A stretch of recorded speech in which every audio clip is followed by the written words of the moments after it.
Hello students and friends. आज के इस वीडियो में आप पढ़ेंगे चैप्टर नंबर 2 हिंदी का।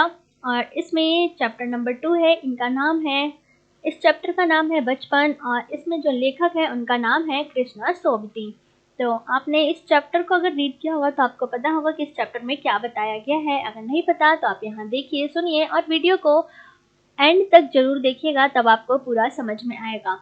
इस चैप्टर में यही बताया गया है कि बचपन यानी यहाँ पर एक दादी है, यानी दादी जैसी, यानी वो आपकी दादी जैसी भी हो सकती है। यानी उनकी उम्र इस तरह बताई गई है कि किस तरह वो आपकी दादी की तरह दिखती है या नानी की तरह दिखती हैं। और इन्होंने अपने बचपन के बारे में, ये क्या करती थी, कैसे अपना इनका पहनावा था और कैसे स्कूल जाती थी, ये किस तरह रहती थी, इन सारी चीज़ों के बारे में अपना अनुभव इन्होंने यहाँ पर बताया है। तो आज इस चैप्टर में हम यही पढ़ेंगे।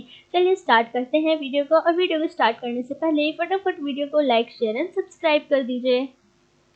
देखिए, मैं तुम्हें अपने बचपन की ओर ले जाऊंगी। यानी जैसा कि मैंने अभी बताया कि अपने बचपन की बातें करती हैं। कहती है, मैं तुमसे कुछ इतनी बड़ी हूँ कि तुम्हारी दादी भी हो सकती हूँ और तुम्हारी नानी भी, बड़ी बुआ भी, बड़ी मौसी भी। परिवार में मुझे सभी लोग जीजी कहकर ही पुकारते हैं। और हाँ, मैं इन दिनों कुछ बड़ा बड़ा यानी उम्र में सयाना महसूस करने लगी हूँ। यानी लेखक यहाँ पर कह रही हैं कि जैसे जैसे ये बड़ी होती हैं उस समय ये अपने आप को ऐसा अनुभव करती हैं कि ये सच में बड़ी हो गई हैं और शायद इसीलिए पिछली शताब्दी में पैदा हुई थी। मेरे पहनने ओढ़ने में काफ़ी बदलाव आए हैं और पहले मैं रंग बिरंगे कपड़े पहनती रही हूँ, नीला, जामुनी, ग्रे, काला, चॉकलेटी। अब मन कुछ ऐसा करता है कि सफ़ेद पहनो, गहरे नीले, हल्के रंग। मैंने पिछले दशकों में तरह तरह की पोशाकें पहनी हैं, पहले फ्रॉक, फिर निकर, वॉकर, स्कर्ट, लहंगे, गरारे और अब चूड़ीदार और घेरदार कुर्ते। बचपन के कुछ फ्रॉक तो मुझे अब तक याद है। यानी वो अपने अनुभव में यही बताती है कि अब जो लेखक हैं वो कहते हैं कि जब मैं बचपन में अपनी बातें कहते हुए कहती हैं कि मैं पहले ये सारे तरीके के कपड़े पहनती थी, इन रंगों के कपड़े पहनती थी और अब मुझे ये सारे कपड़े पहनती थी और अब मुझे सफ़ेद कपड़े पहनने का मन करता है। और उन्होंने बताया कि बचपन में कुछ फ्रॉक तो मुझे भी याद है। यानी मुझे अभी बचपन के कुछ फ्रॉक्स, मेरे मन में कुछ यादें बाकी हैं। और हल्की नीली पीली धारी वाली फ्रॉक, गोल कॉलर और बाजू पर भी गोल कफ, तो और एक हल्के गुलाबी रंग का बारीक चुन्नटों वाला घेरेदार फ्रॉक, नीचे गुलाबी रंग की फ्रिल। और उन दिनों फ्रॉक के ऊपर की जेब में रुमाल और बालों में इतराते रंग बिरंगे रिबन का चलन था। लेमन कलर का बड़े प्लेटों वाला गर्म फ्रॉक जिसके नीचे फर टकी थी। 2 ट्यूनिक भी याद है, एक चॉकलेट रंग का और एक अंदर की कोटी प्याजी, दूसरा ग्रे और उसके साथ सफ़ेदी कोटी। तो देखा आपने कि कैसे यहाँ पर लेखक ने अपने बचपन की इतनी सारी यादें संजोई हुई है कि आपको भी याद है अपने बचपन की यादें कि आप पहले क्या क्या कपड़े पहनते थे, किस तरीके के पहनते थे और किस तरह आपके जो पर्सनालिटी थी, आप कैसे दिखते थे। अगर आपको कुछ याद हो तो आप कमेंट बॉक्स में ज़रूर बताइए, क्योंकि लास्ट में जो आंसर्स आप लिखेंगे, क्वेश्चंस के आंसर, वो भी इसी से रिलेटेड होंगे। मुझे अपने मोजे और स्टॉकिंग भी याद है। और बचपन में हमें अपने मोजे खुद धोने पड़ते थे। यानी बचपन में उनके जो माता पिता थे वो ये सारे काम नहीं करते थे, उन्हें ये जो नॉर्मल से काम होते थे अपने आप ही करने पड़ते थे और वह नौकर या नौकरानी को नहीं दिया जा सकता था और इसकी सख्त मनाही थी। यानी जो अपने थोड़े बहुत काम है वे उन्हें खुद ही करने पड़ते थे। और हम बच्चे इतवार की सुबह इसी में लगाते, यानी संडे को ये सारा काम वो करते थे। जैसा कि आज आप भी प्रेजेंट में, आज भी हफ्ते भर का काम, आप बहुत सारा काम संडे को निपटाने की सोचते हैं, तो इसी तरह वे भी इतवार यानी संडे को करते थे। और धो लेने के बाद अपने अपने जूते पॉलिश करके चमकाते। जब जूते कपड़े या ब्रश से रगड़ते तो पॉलिश की चमक उभरने लगती थी। वह बताते हैं कि जब भी वह लंबी सैर पर निकलते थे और अपने आसपास रुई जरूर रखते। जूता लगा तो रुई मोजे के अंदर। हाँ, तुम्हारे बचपन में तो बहुत फर्क हो चुका है। यहाँ पर ये बताती है कि कैसे इनका बचपन हमारे बचपन से अलग है, किस तरह से ये अपने आसपास अपने जीवन में क्या क्या चीज़ें यूज़ करते थे। हर शनिचर यानी शनिवार, सैटरडे को हमें ऑलिव ऑयल या कैस्टर ऑयल पीना पड़ता था। यह एक मुश्किल काम था। इस सैटरडे को, शनिवार को सुबह से ही नाक में इसकी गंध आने लगती थी और छोटे शीशे में के गिलास जिन पर ठीक खुराक के लिए निशान पड़े रहते थे और उन्हें देखते ही मिलती होने लगती थी, यानी उल्टी सी इन्हें आने लगती थी। और मुझे आज भी याद है कि अगर हम ना भी पीते तो शनिवारी दवा तो कुछ ज़्यादा बिगाड़ने वाला नहीं था, सेहत ठीक ही रहती।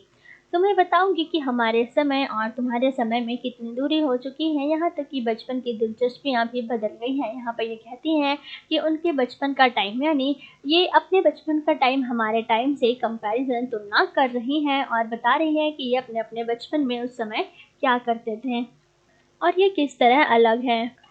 याद रहे उन दिनों कुछ घरों में ग्रामोफोन थे, रेडियो और टेलीविज़न नहीं थे। यानी आज के टाइम में आप देखेंगे हमारे पास फ़ोन है, टेलीविज़न है और बहुत सारी चीज़ें जो हम आज यूज़ करते हैं, और हमारे बचपन की कुल्फ़ी आइसक्रीम हो गई है। यहाँ पर कचौड़ी, समोसा, पेटीज़ में बदल गया, यानी पहले की चीज़ें इन सारी चीज़ों से बदल गई है। और सहतूत और फालसे और खसखस के शरबत को पेप्सी में, यानी पहले लोग सहतूत और फालसे खाया करते थे और अब यहाँ पर आप देखेंगे कि जो लोग हैं वो ज़्यादातर कोल्ड ड्रिंक पसंद करते हैं, जैसे कोक और पेप्सी। उन दिनों कोक नहीं, लेमनेड, विमटो मिलती थी, यानी पीने के लिए इन्हें ये सारी चीज़ें मिला करती थी। और शिमला और नई दिल्ली में बड़े हुए बच्चों को वैंगर्स और डेविको रेस्टोरेंट की चॉकलेट और पेस्ट्री मज़ा देने वाली होती थी। हम भाई बहन की ड्यूटी लगती शिमला माल के ब्राउन ब्रेड लाने की, यानी उन्हें भी कुछ ना कुछ काम दे दिया जाता था और हमारा घर माल से ज़्यादा दूर नहीं था। नहीं, एक छोटी सी चढ़ाई और गिरजा मैदान पहुंच जाते, वहां से एक उतराई उतरते और माल पर कन्फेक्शनरी काउंटर पर तरह तरह की पेस्ट्री और चॉकलेट की खुशबू मनभावनी, यानी वहाँ पर वो जाते ही उन्हें ये सारी चीज़ों की खुशबू आने लगती थी। चॉकलेट टॉफ़ी, जैसे कहते हैं कि हमें हफ्ते में एक बार चॉकलेट खरीदने की छूट थी, सबसे ज़्यादा मेरे पास ही चॉकलेट टॉफ़ी का, यानी वो कहती हैं कि मेरे पास ही बहुत ज़्यादा टॉफ़ी के स्टॉक बचे रहते हैं और मैं चॉकलेट लेकर खड़े खड़े कभी ना खाती, घर लौट कर साइड बोर्ड पर रख देती और रात के खाने के बाद बिस्तर में लेटकर मज़ा ले ले खाती। यानी रात को खाना वाना खाने के बाद वे चॉकलेट का मज़ा लेते हुए रात को खाती थी। और शिमला के काफ़ल भी बहुत याद आते हैं, खट्टे मीठे, कुछ एकदम लाल, कुछ गुलाबी रस भरी किस्मत सोचकर ही मुंह में पानी भर आए। चेस्टनट एक और गजब की चिंग्स आग पर भुने जाते हैं और फिर छिलके उतार कर मुंह में। चने और गरम अनारदाने का चूर्ण, हाँ चने जोर गरम की पुड़िया जो तब थी वह अब भी नजर आती है। यहाँ पर बताते हैं कि कैसे पहले के टाइम पे जितने भी कागज़ होते थे उनकी पुड़िया में निरा हाथ का कमाल है, यानी नीचे से तिरछी लपेटते हुए ऊपर से उतनी चौड़ी कि चने आसानी से हथेली पर पहुंच जाए। और एक वक्त था जब फिल्म का गाना चना और गरम बाबू मैं लाया मज़ेदार चना जोर गरम उन दिनों स्कूल के हर बच्चे को आता था और कुछ बच्चे जो भी वहाँ पर रहते थे वे उस पुड़िया पर तेज मसाला बुड़कवाते थे और इतना ज़्यादा नीचा मैदान घूमने तक यह जितने भी खाने का सामान था वो उस टाइम तक चलता रहता था। और एक दिन चना पापड़ी मुंह में डालने और एक कदम उठाने में एक खास ही रफ्तार थी। छुटपन में हमने शिमला रिज पर बहुत मज़े किए और घोड़ों की सवारी की शिमला में कि को हर बच्चे को कभी ना कभी यह मौका मिल ही जाता था। हम जाने क्यों घोड़ों को कुछ कमतर समझते थे और उन पर हंसते थे। ननिहाल के घोड़े खूब हष्ट-पुष्ट और खूबसूरत, उन्हीं की बात फिर कभी, यानी वे पर कहती हैं कि अब घोड़ों की बात फिर कभी वो करेंगी, आगे अब किसी और चीज़ों की बात करने वाली हैं।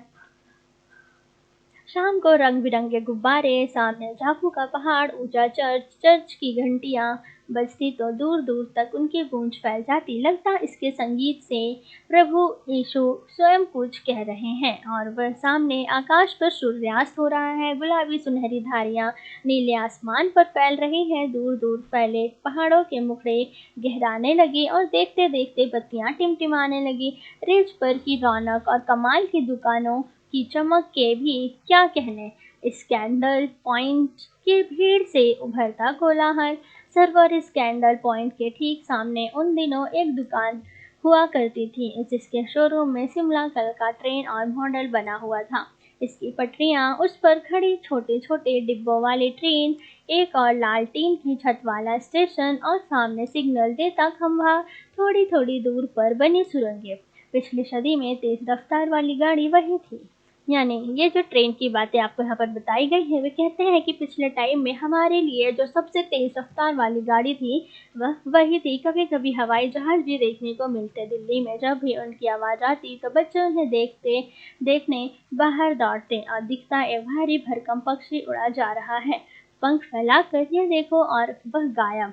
उसकी स्पीड भी इतनी तेज होती थी कि हाँ, गाड़ी के मॉडल वाली दुकान के साथ एक और ऐसी दुकान थी जो मुझे कभी नहीं भूलती। यह वह दुकान थी जहाँ मेरा पहला चश्मा बना था। वहाँ आंखों के डॉक्टर अंग्रेज थे। शुरू में चश्मा लगाना बड़ा अटपटा लगा। छोटे बड़े चेहरे में मेरे चेहरे की ओर देखते और कहते आंखों में कुछ तकलीफ है। उस उम्र में ऐनक, दूध पिया करो, मैं डॉक्टर साहब का कहा दोहरा देती थी। यानी ऐनक के सामने वे सारी बातें कहती थी। कुछ देर पहनोगी तो ऐनक उतर जाएगा।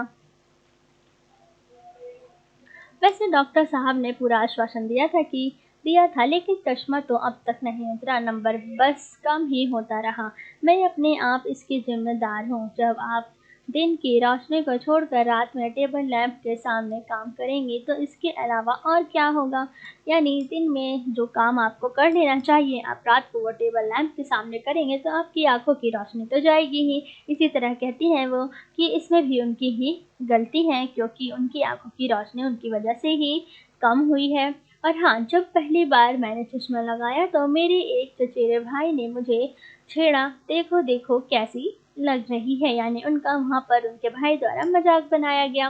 और आंख पर चश्मा लगाया ताकि सूझे दूर की, यह नहीं लड़की को मालूम सूरत बनी लंगूर की। यानी ये वाक्य बोलकर वे उन्हें चिढ़ाते थे। और मैं खिजी कि मुंह पर यह क्यों दोहराया जा रहा है, पर से बुरा ना लगा। जब वह चाय पीकर चले गए तो मैं अपने कमरे में जाकर आईने के सामने खड़ी हो गई और बहुत बार अपने आप को देखा। ऐनक उतारी, फिर यानी चश्मा उतारा और फिर पहनी, फिर उतारी, देखती रहती थी। और सूरत बनी लंगूर की नहीं नहीं, हाँ हाँ, यानी कि अपने मन में ही ये सारी बातें सोचती और बोलती थी। मेरे अपने भाई का टोपा उठाकर सिर पर रखा। कुछ अजीब लगा, अच्छा भी और मजाकिया भी, यानी बहुत फनी भी। तब की बात थी, अब तो चेहरे के साथ घुल मिल गया है। चश्मा जब कभी उतरा हुआ होता तो चेहरा खाली खाली लगने लगता। यानी जब आप बहुत टाइम के बाद अपने चेहरे से या अपने शरीर से कुछ भी चीज़ें उतारते हैं, चेहरे से चश्मा हटाते हैं, तो वो चीज़ें वहाँ पर एक खालीपन का एहसास दिलाता है। और इसी तरह याद आ गया वह टोपा, काली फ्रेम का चश्मा और लंगूर की सूरत।